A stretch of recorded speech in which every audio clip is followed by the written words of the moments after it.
Hello tout le monde, j'espère que tout le monde va bien, j'espère que vous avez démarré l'année 2024 du bon pied. Moi, ça y est, je reviens sur YouTube et avec une vidéo, et pas des moindres, une vidéo décryptage. Et je me lance aujourd'hui dans l'analyse de la marque de celle que tout le monde en France appelle Léna, qui est sa marque Hôtel Mafouf. Analyser les marques de mode de personnes connues et influentes, c'est quelque chose que vous me demandez depuis plusieurs années. Eh bien écoutez, on commence avec la marque de Léna et ça va nous donner un petit fil rouge comme ça pour 2024. Des décryptages, je pense que ça va faire, allez, 3 ans qu'on en fait ici sur cette chaîne. Donc il y en a beaucoup des marques qui ont été, dont la démarche a été analysée ici. Donc si vous avez envie de vous faire quelques séances de rattrapage, tout est là-dedans. Pour resituer un petit peu le contexte, présenter Léna, pour ceux qui ne la connaîtraient peut-être pas. Vous la connaissez peut-être sous son pseudo Léna Situation, c'est un petit peu comme ça qu'elle s'est fait un nom sur internet, et notamment avec ses fameux vlogs d'août. Elle est arrivée comme ça, comme un ovni, un jour, et puis elle est devenue l'une des personnes les plus influentes en France, je pense qu'on peut dire ça comme ça. Et en 2022, elle a lancé sa marque Hôtel Mafouf. Et on s'apprête donc aujourd'hui à plonger dans l'univers d'Hôtel Mafouf pour voir un petit peu ce qu'ils font. Quel est leur discours, comment est-ce que ça se traduit dans les faits, quels sont leurs engagements, leur positionnement. On y va. Spill the tea, comme on dit. Vous me connaissez, évidemment, on ne va pas du tout bitcher dans cette vidéo, et ce n'est pas du tout pour ça, d'ailleurs, qu'elles sont là, les vidéos décryptage. Le but, c'est d'analyser les choses de façon très objective et factuelle, et surtout, vraiment, de rester bienveillant. Aussi pour vous dire que moi, je suis Léna, et depuis des années, et regardez même ce que j'ai, son bouquin, acheté, je pense, dans les 3 premiers jours après sa sortie. Je ne pense pas être la cible de ce bouquin, mais je l'avais acheté pour la soutenir avant tout. Mine de rien, elle apporte quand même une vague de fraîcheur, de naturel. Selon moi, elle a réellement eu une influence très positive sur plein de sujets de société. C'est vrai qu'elle ne prend quasiment pas du tout la parole sur tout ce qui est des questions écologiques, mais c'est peut-être parce qu'elle ne s'en sent pas légitime. Et puis c'est aussi que, à mon avis, quand on arrive à un certain niveau de célébrité, on ne se sent plus la possibilité de tout dire, de dire ce qu'on pense, de dire des erreurs, de dire des bêtises, parce qu'on est tous humains et on en dit tous des bêtises. Le problème, c'est que quand on est écouté par plusieurs millions de personnes à chaque fois, les retombées peuvent être compliquées. Donc voilà, il n'y a pas de prise de position pour une consommation plus éthique et responsable de son côté. En revanche, peut-être que ça se traduit dans sa marque. Peut-être qu'elle produit de façon éthique et responsable, peut-être qu'elle fait attention aux matières, peut-être qu'elle fait attention à plein de choses. C'est pas parce qu'elle ne s'exprime pas sur le sujet que quand elle fait, quand elle produit, quand elle fabrique, elle fait pas attention à comment elle le fait. Et donc moi c'est ça qui m'intéresse aussi aujourd'hui, et plus globalement dans toute cette série sur les marques de mode des personnes un peu plus connues et influentes, c'est que on se rend compte en fait justement aujourd'hui de l'influence de ces personnes, et on se rend compte aussi de l'urgence à agir, puisque oui les gars, là on va droit dans le mur si on continue comme ça. Donc il va être temps de changer, et c'est vrai que quand on a tout ce pouvoir, toute cette influence, on a presque le devoir, on dit souvent, un grand pouvoir implique de grandes responsabilités, et moi je le crois aussi, qu'il faut faire attention à ce qu'on fait et ce qu'on dit. Et donc le fait de mettre en place comme ça des projets à côté qui sont menés dans les règles de l'art d'un point de vue éthique et responsable, pour moi c'est presque une responsabilité de ces personnes-là. Encore une fois, peut-être pas de le dire en son nom et de l'incarner, parce que, je sais pas, il y a des histoires d'image, il y a encore une fois des histoires de légitimité, des histoires de... tout ce qui va être dit va pouvoir être retenu contre toi, donc t'as pas forcément envie de mouiller ta chemise trop dans certains sujets que tu maîtrises pas à fond. Mais en tout cas, voilà, quand vient l'occasion de faire, de proposer quelque chose au monde, là, en sous-marin, de s'entourer des personnes qui savent faire, qui savent mieux choisir, et le faire bien. Donc c'est vraiment ça l'intérêt de cette série de décryptage, en sachant que ces marques, à nouveau, elles ont un impact considérable, puisque elles sont représentées, incarnées par des personnes qui sont elles-mêmes très influentes. Donc voilà, nous sommes à l'intro la plus longue du monde. Tout ça pour dire que voilà, tout se fera toujours en toute bienveillance. J'en attends aussi évidemment de votre part, mais je sais que l'audience sur Is No Good, en général, on est tous des gens bien élevés, polis, gentils et bienveillants, donc pas de problème. Et petit fun fact aussi sur les connaissances de Léna, sur tout ce qui va être la mode éthique et responsable, etc. J'ai le souvenir mais c'était il y a très longtemps, d'avoir vu passer sur une de ses stories, je crois que c'est Loïc Prigent, un de ses amis qui l'a un petit peu introduit à l'univers de la mode et des défilés, etc., qui lui avait offert toute une série de bouquins. Et j'ai le souvenir d'avoir vu parmi toute cette liste, alors je me rappelle que c'était un bouquin voilà, qui dénonçait un petit peu les dérives de la mode conventionnelle, etc. Je ne suis plus certaine, mais je me demande si c'est pas le livre noir de la mode d'Audrey Millet, qui est un petit peu une référence. Autre référence parmi les références, évidemment, Mon dressing heureux, hein, ne l'oublions pas. Mais voilà, en tout cas, si Léna a bien fait ses devoirs, si elle a lu tous les bouquins que Loïc Prigent lui avait conseillés, elle sait. Donc on va voir tout de suite. Allez, c'est parti. Ça faisait longtemps, tiens, que j'avais pas fait une petite vidéo décryptage comme ça. J'espère que vous êtes aussi contents que moi. Alors, comme d'habitude, on se retrouve sur le compte Instagram pour voir un petit peu quel est le claim principal. C'est-à-dire qu'en général, dans la bio ou voilà, en faisant défiler un petit peu les photos, on arrive un petit peu à percevoir quelle est l'image que la marque essaye de renvoyer. Pas de claim particulier dans la bio, et j'ai pas l'impression non plus qu'il y ait quoi que ce soit d'un point de vue valeur de la marque, engagement, positionnement, etc., en cliquant sur les photos. Là, par exemple, voilà, elle explique qu'il y a un restock de nos cache-oreilles et bob iconiques en noir et bleu, mais par exemple, elle va pas préciser en quelle matière ils sont, ni où ils ont été fabriqués, donc c'est-à-dire que c'est pas du tout un positionnement de la marque, c'est pas quelque chose qui semble les intéresser, mais c'est pas parce que ce n'est pas dans la communication de la marque qu'ils font pas les choses bien. Ça, c'est vraiment un parti pris, c'est de faire les choses bien tout seul dans son coin et de pas communiquer dessus, de préférer communiquer sur un univers de marque, etc. À terme, moi, je souhaiterais que ce soit tout comme ça, c'est-à-dire que l'industrie de la mode soit tellement métamorphosée que finalement, une production qui tient compte des humains sur ses chaînes de production ou avec des pratiques respectueuses de l'environnement, que ce soit vraiment la norme et que finalement ce soit plus du tout une raison de communiquer dessus. À terme, moi, c'est ce que je souhaiterais. Aujourd'hui, moi, je pense quand même que c'est bénéfique de communiquer sur les efforts que l'on fait. Déjà parce que c'est bien souvent des efforts qui sont considérables, parce que c'est encore aller à contre-courant, on en est encore là aujourd'hui, et aussi parce que ça permet d'éduquer le consommateur, c'est-à-dire de lui mettre des petites pistes de réflexion. Nous, on a choisi cette matière-là parce que nos études, nos connaissances nous ont permis de savoir que c'était mieux que celle-là, par exemple. Et ce qu'on peut voir, par exemple, là, dans ce post, c'est que elle fait attention à ce qu'il y ait une espèce de diversité des corps. Il n'y a pas que des corps filiformes sur le compte d'Hôtel Mafouf. Et ça, c'est important, et puis ça représente aussi beaucoup la posture de Léna depuis le début sur ses réseaux sociaux. Cette volonté de diversité et de casser un petit peu les codes sur tout ce genre de sujet, et surtout aussi dans l'univers de la mode qui est particulièrement problématique dans tout ce qui va être publicité, représentation du corps de la femme, etc.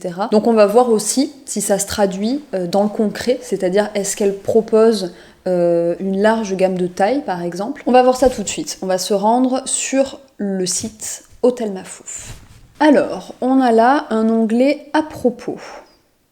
Et ça commence par une petite image où on voit son papa et un de ses amis, Marcus, oui je connais tout, qui font un petit peu de peinture et voilà, ça nous met direct dans l'ambiance d'une marque un petit peu, et effectivement c'est ce qu'elle essaye de faire passer, une marque un petit peu artisanale où finalement quand il lance un pop-up, il se retrouve, elle, sa famille et ses amis à peindre le lieu quelques jours avant d'ouvrir. Donc ça fait vraiment la main à la pâte. Alors là, il y a une petite phrase justement dans la description de la marque.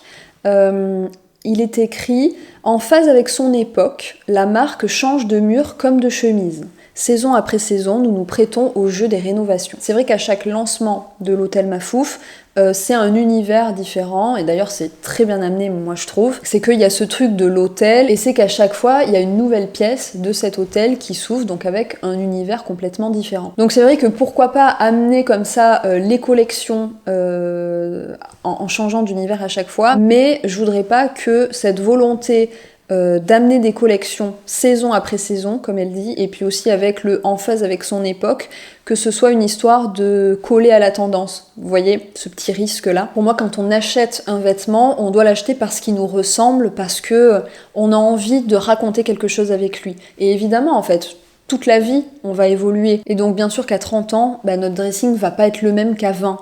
Je pense que c'est normal, parce qu'on évolue, parce qu'on devient d'autres personnes. C'est normal que notre penderie reflète ce changement de personnalité. On ne reste pas la même personne tout du long, même si j'ose espérer quand même que y a quand même un socle qui reste solide tout au long de la vie. Mais voilà, c'est pour ça qu'il y a des pièces qu'on va porter 1000 fois quand on a 20 ans, et qu'après, à 30 ans, ça nous parle plus, ça ne nous représente plus, et ça me paraît normal. Mais changer de personnalité toutes les saisons, je suis pas certaine que ce soit normal. Je pense davantage que c'est une création de l'industrie de la mode pour vendre toujours plus. Alors, nos actions. Nous nous engageons à proposer des collections qui allient qualité, diversité et accessibilité. Donc là, ça va être la première fois qu'on a un engagement comme ça sur les valeurs. Donc on a la qualité, la diversité et l'accessibilité. La qualité, pour moi, c'est un autre pilier d'une marque responsable, parce que c'est ce qui va faire que ce vêtement-là, auquel justement vous vous identifiez, vous allez pouvoir le porter réellement longtemps, parce que tout simplement, il va pas de se devenir complètement lâche au bout de 2 lavages, ou commencer à se détériorer de ci, de là, ou se trouer, ou j'en sais rien. Non, en fait, il est de bonne qualité, il a été fait dans de bonnes conditions, donc on va pouvoir le garder longtemps. Et aussi, ça revient à la question économique, puisque l'accessibilité est aussi une de leurs valeurs principales. C'est que, certes, peut-être que, j'ai pas encore regardé les prix de l'hôtel Mafouf, mais si c'est un produit de qualité, nécessairement, il sera plus cher que ce fameux t-shirt à 5 € de Primark dont je vous parlais précédemment. Mais quelque part, c'est un bon retour sur investissement, puisque ce t-shirt-là, comme il est de qualité, il va nous durer plus longtemps. C'est toujours le cercle vertueux du acheter mieux et acheter moins. En fait, acheter mieux, nécessairement, ça coûte un peu plus cher, mais ça nous permet aussi d'acheter moins, donc de ne pas avoir à racheter ce fameux t-shirt qui est complètement, qui a plus de forme au bout de 3 lavages, quoi. Et troisième valeur principale, la diversité, ça on en a parlé juste avant, il me semblait aussi que c'était... pour moi, c'est vraiment partie intégrante de l'image de Léna, de sa présence en ligne en fait. Là, on commence à arriver sur des sujets qui nous intéressent, puisqu'il y a un petit paragraphe éthique et accessibilité. Elle précise rémunérer équitablement ses fournisseurs. Ensuite, voilà, il faut voir comment ça se traduit. Et que c'est une reconnaissance finalement de la valeur de leur travail dans le processus de création. Et ça, on ne le dira jamais assez, oui, finalement, si la mode existe, c'est avant tout grâce à des hommes et à des femmes qui vivent dans des pays qui sont économiquement moins développés que le nôtre. Et donc bien souvent, c'est des personnes qui vont accepter des conditions de travail extrêmement difficiles, ou qui simplement n'ont de toute façon absolument pas le choix de refuser le travail qu'on leur propose. Et pourtant, c'est grâce à eux qu'on s'habille, c'est grâce à eux que nos magasins sont pleins de vêtements à prix dérisoire. C'est là aussi où c'est intéressant de se poser la question de qui paye le prix de nos prix bas. Quand on prend le prix d'un t-shirt à 5 € et qu'on calcule à l'envers, on s'aperçoit très vite en fait que quelque part il y a forcément quelqu'un qui n'a pas été rémunéré assez. Et donc ensuite voilà, elle met en parallèle cette volonté de rémunérer correctement les personnes sur la chaîne de production et la volonté de rester accessible, donc de proposer des prix qui s'adressent au plus grand nombre, et donc ça signifie que la marque ne se fait pas une marge de fou.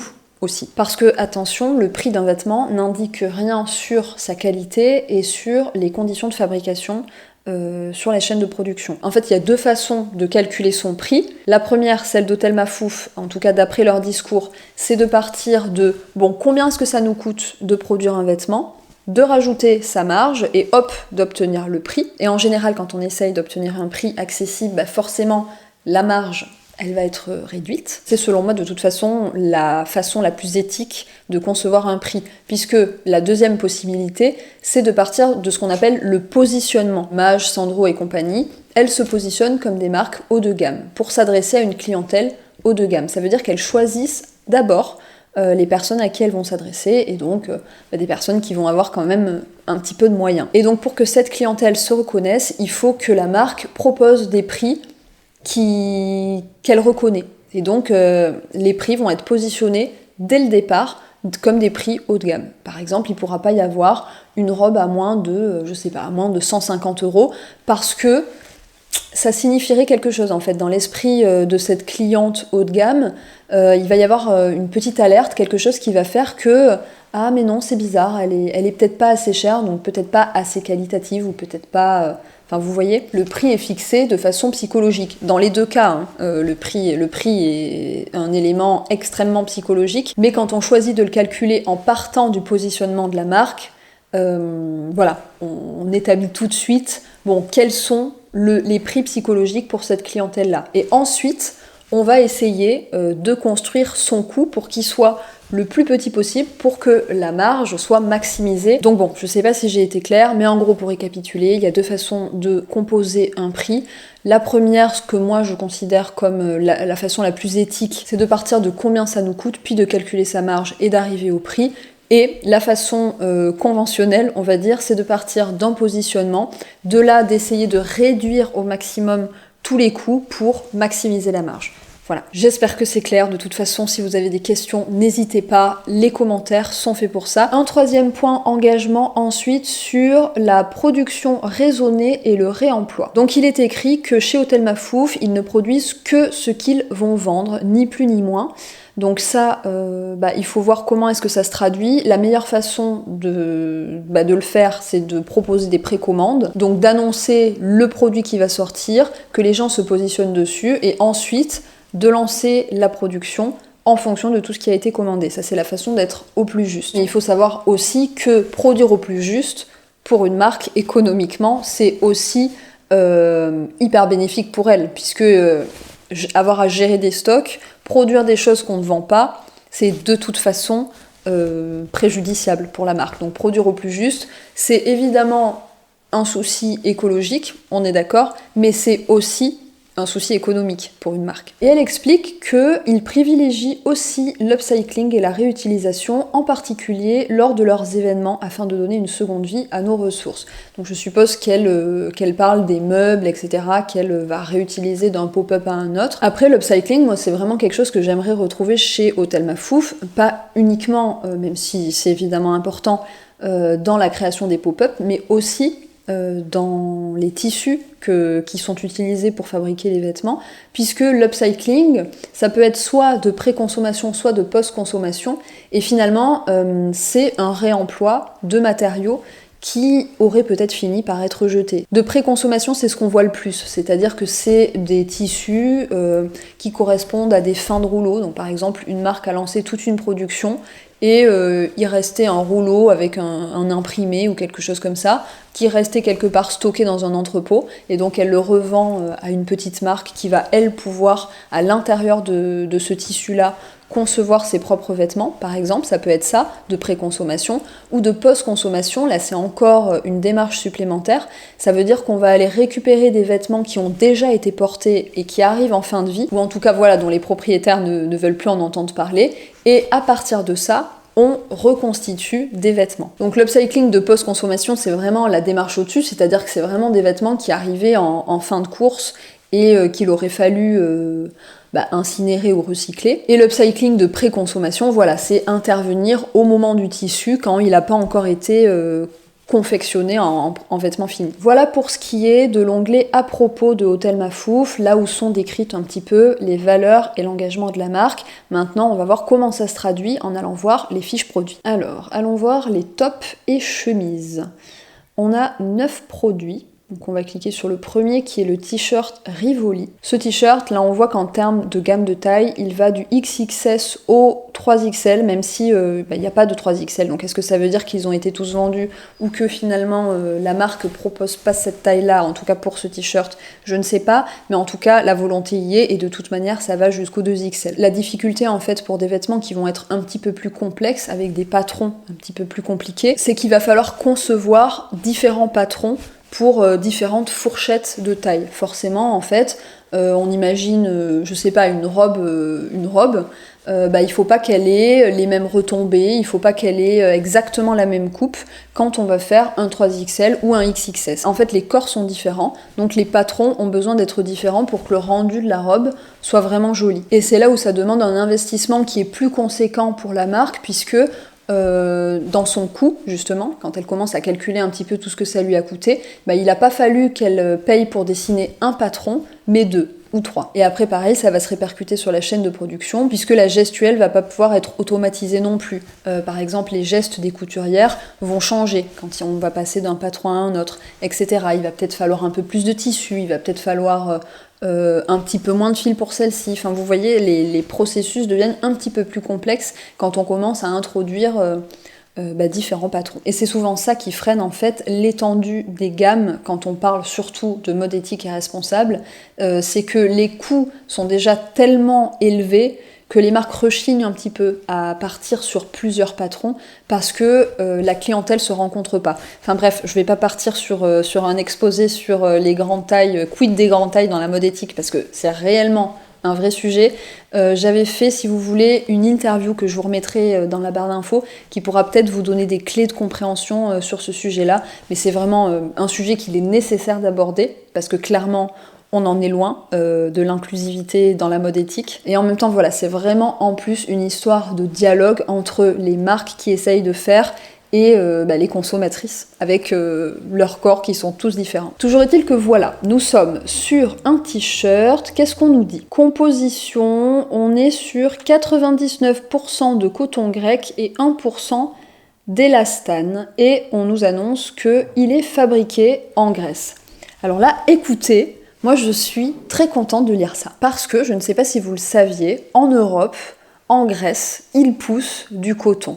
Bien souvent, enfin on va dire dans 98% des cas, si ce n'est plus, des t-shirts que vous pouvez voir dans les magasins ou proposés sur le net, ce coton, il va venir d'Asie ou d'Afrique, un petit peu aussi d'Amérique latine, mais c'est en général un coton qui va être un peu plus haut de gamme, mais dans la grande majorité des cas, voilà, c'est un coton qui vient de loin et qui, bien souvent, pousse dans des pays où les conditions de travail ne sont pas aussi encadrées qu'en France. C'est bien pour ça que, voilà, quand on parle des chaînes de production, on pense bien souvent à la dernière étape, c'est-à-dire à celle de la confection, avec les couturiers et les couturières. Mais avant ça, si on remonte tout au bout de la chaîne, notamment pour un t-shirt en coton, il y a le champ de coton. Comment est-ce que ce coton a poussé ? Quels sont les pesticides qui ont été utilisés, puisque, je le rappelle ici, mais on dit que 2,5% des champs dans le monde sont des champs de coton, et que pourtant 25% des pesticides utilisés dans le monde sont pour les champs de coton. Donc ça vous laisse imaginer un petit peu l'impact environnemental du coton lorsqu'il n'est pas bio. À ça se rajoutent toutes les problématiques liées au coton OGM, plus toutes les problématiques liées à l'eau, puisque le coton est une culture qui s'irrigue beaucoup, donc on a vidé tant et plus de nappes phréatiques et plus encore pour irriguer des champs de coton. C'est vraiment un problème, la culture du coton, et d'autant plus que cette culture, elle se produit dans des pays qui sont à la merci des grandes marques de mode qui dominent un petit peu le monde, quelque part par le pouvoir et l'argent qu'elles ont. Et en fait, ces pays qui sont en voie de développement, ils essayent simplement de suivre ce qu'on leur impose, c'est-à-dire des cadences effrénées. Donc il faut qu'on ait tant de quantité de coton, il faut aussi des prix qui sont de plus en plus bas, donc ils acceptent de travailler toujours plus vite pour toujours moins. Et ce schéma-là du champ de coton, finalement, il se retrouve sur l'ensemble de la chaîne de production. Donc après le coton, il va falloir le filer, le tisser, le teindre, l'imprimer, tous les accessoires qui vont arriver dans la fabrication du vêtement, les fils de couture, etc. Bref, tout ça à un moment donné, plus la confection, l'étape finale, tout ça, c'est des étapes où potentiellement il y a des dérives humaines et environnementales. Donc voilà pourquoi utiliser du coton grec, c'est un bel engagement, parce que la Grèce est un pays de l'Union européenne, donc c'est un pays avec des conditions de travail qui sont beaucoup plus encadré et régulé. Ce n'est pas pour autant qu'il n'y a pas de dérive, hein. Ça on le sait aussi. Il y a des personnes sans papier en France qui travaillent dans des caves sans lumière du jour, qui travaillent dans des conditions catastrophiques pour des salaires de misère. Je veux dire, ça existe en France aussi, les conditions de travail complètement illégales. Mais dans la globalité, la Grèce c'est quand même un pays qui est beaucoup plus encadré, en tout cas sur lequel nous, en tant que Français, puisque Léna et son équipe, ils sont français, mais on a beaucoup plus de facilité de contrôle là-dessus. De la même façon, je suppose que c'est aussi beaucoup plus réglo dans tout ce qui va être l'utilisation de pesticides, d'OGM, etc. J'ose l'espérer en tout cas. Ce n'est pas du coton qui est certifié bio. Il faudrait se renseigner sur comment est cultivé ce fameux coton grec. Je ne sais pas. Mais dans tous les cas, c'est évident aussi que ça coûte plus cher à Hôtel Mafouf d'utiliser du coton qui vient de Grèce plutôt que du coton du Bangladesh.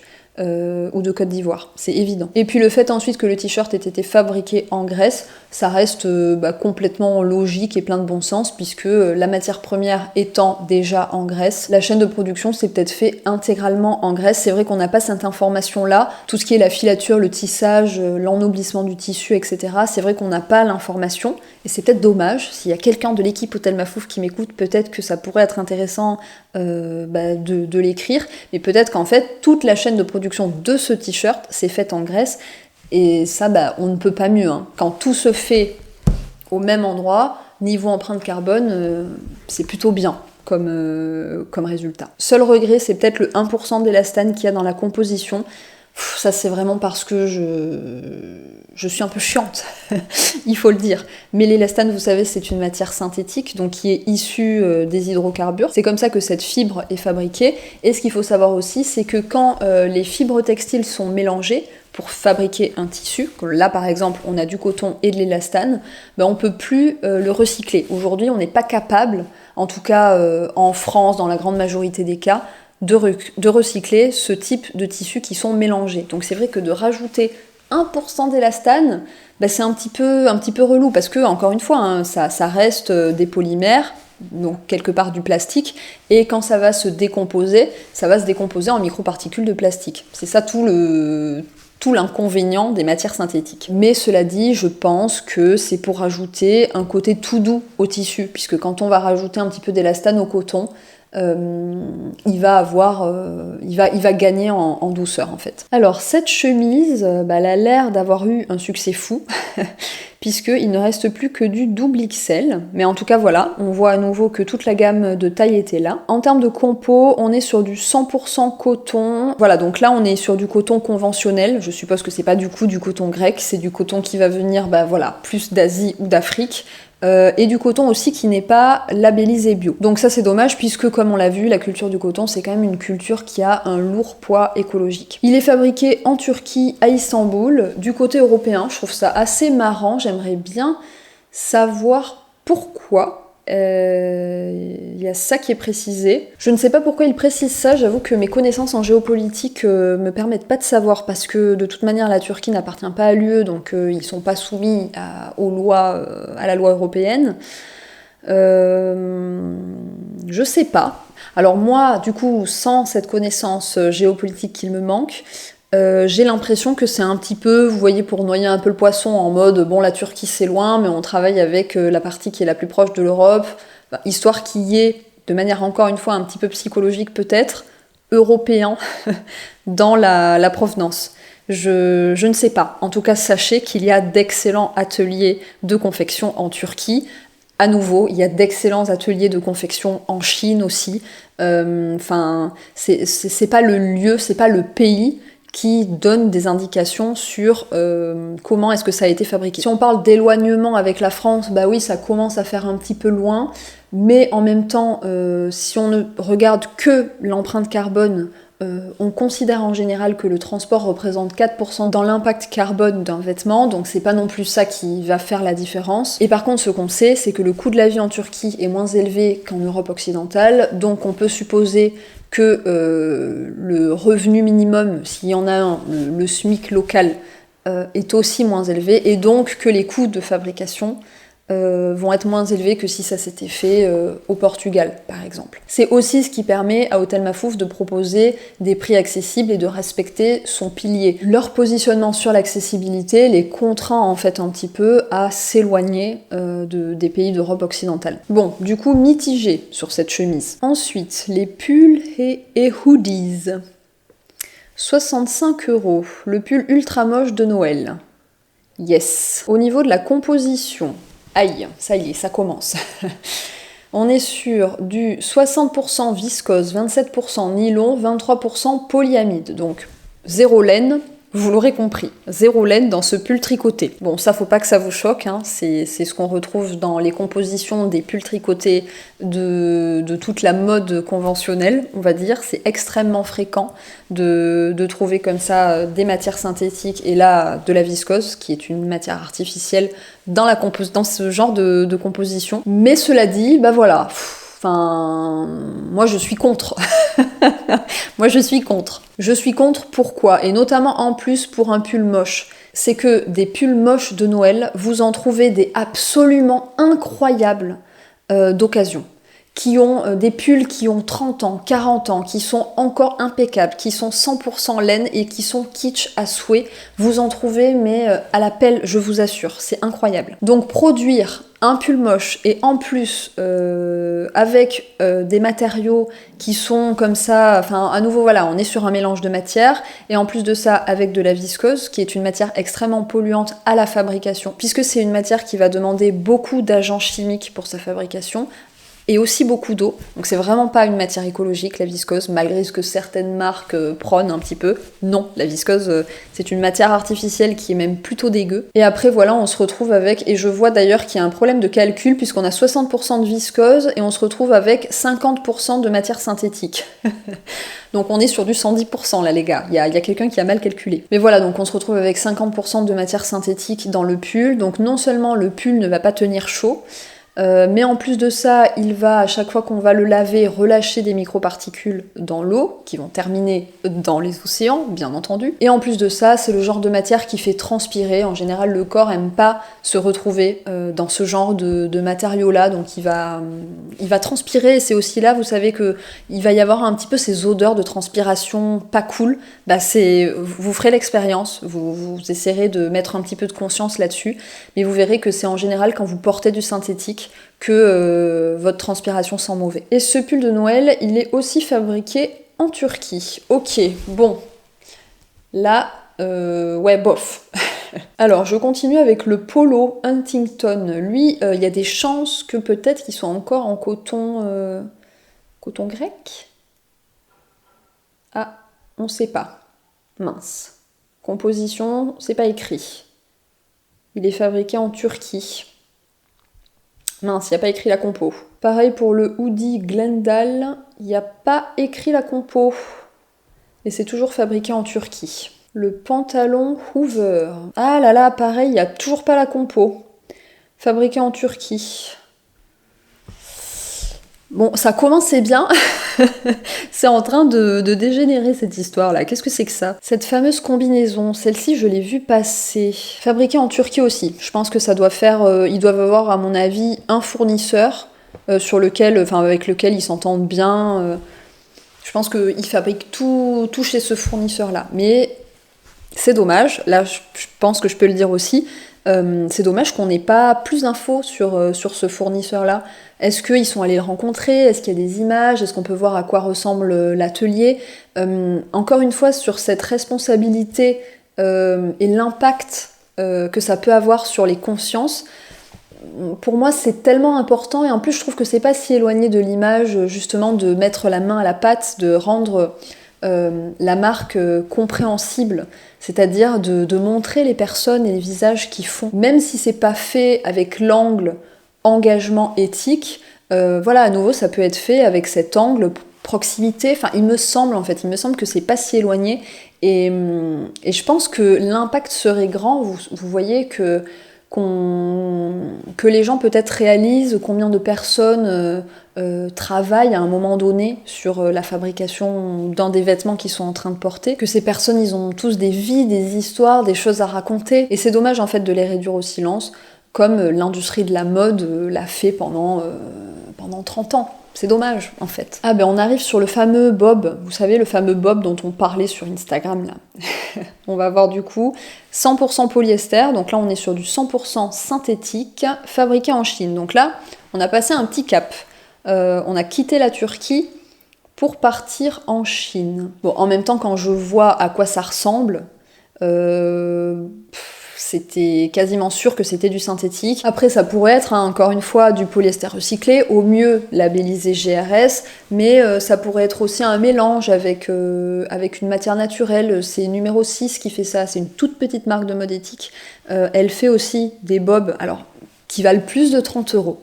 C'est vrai, mais qui sont, si je ne m'abuse, fabriqués en France ou au Portugal, je ne sais plus, et qui ont une proportion de chanvre dans la composition, donc une matière naturelle, et en plus qui pousse chez nous. Enfin bref, il y a d'autres façons de faire, mais à nouveau, ça augmente les coûts, forcément. De choisir des matières qui sont recyclées, des matières qui sont certifiées, d'aller chercher des compositions un petit peu nouvelles, notamment avec l'incorporation de chanvre à l'intérieur.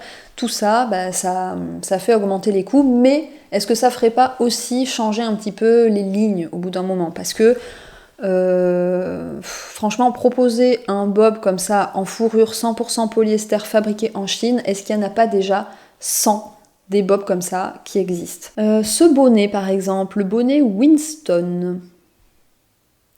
Ah, là, il y a un petit peu de laine. On est sur du 30% mohair, 40% acrylique, 30% nylon. Donc on est sur du 30% matière naturelle, 70% matière synthétique. Je considère que c'est un petit peu sacrilège de mettre des matières synthétiques dans des vêtements qui sont censés nous tenir chaud. En général, on dit que un vêtement, un pull par exemple, va vraiment nous tenir chaud s'il y a plus de 70% de laine à l'intérieur. Donc vous voyez, le rapport est inversé dans ce cas-là.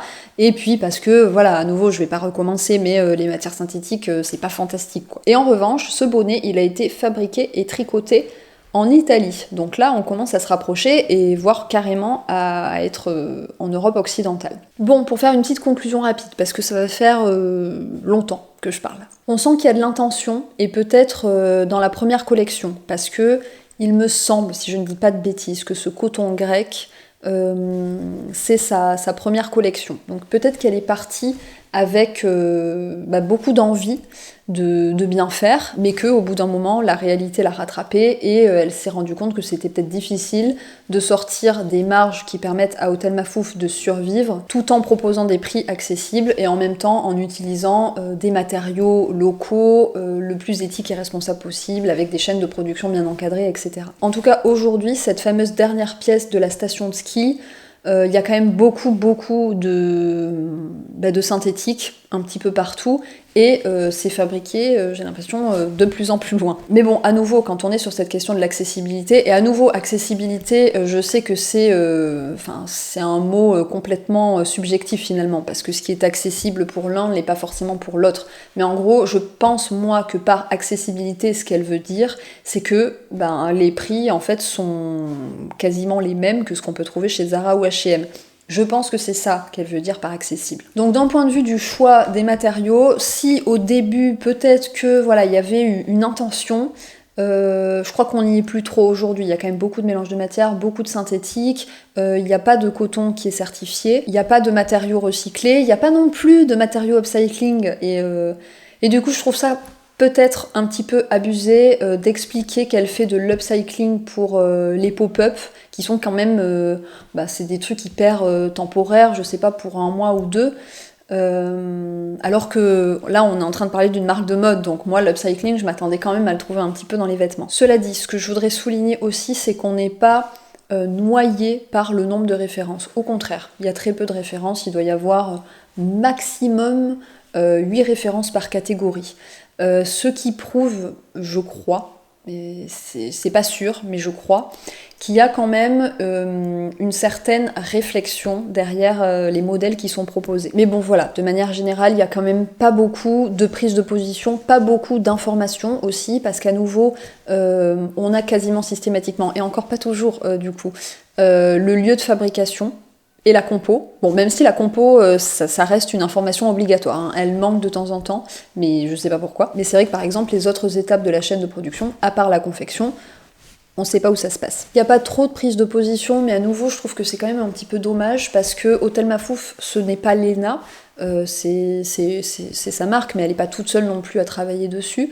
Donc ce serait pour moi, je trouve, vraiment l'occasion d'essayer de faire les choses bien et d'essayer peut-être d'impulser les choses. Parce qu'elle nous fait en plus visiter, vous savez, des ateliers haute couture, donc où on voit par exemple les petites mains de Dior, etc. On entre dans ce genre d'atelier, mais pourquoi en fait ne pas rentrer dans des ateliers qui sont peut-être moins sexy, qui vont peut-être pas voilà, être en photo dans Vogue, c'est sûr, mais qui pourtant, c'est dans ces ateliers que sont fabriqués les vêtements de la majorité des humains sur la planète. C'est vraiment dommage, je trouve, qu'il n'y ait pas ce lien qui soit fait. Dites-moi dans tous les cas ce que vous en avez pensé dans les commentaires. Pareil aussi, si vous avez eu l'occasion d'acheter l'un de ces vêtements, me parler un petit peu de la qualité, de la durabilité, du service client, bref, tout ça c'est important aussi dans une marque qui se veut éthique et responsable. Alors Hôtel Mafouf, encore une fois, ne se veut pas éthique et responsable, mais on aimerait bien que toutes les marques tendent vers ça.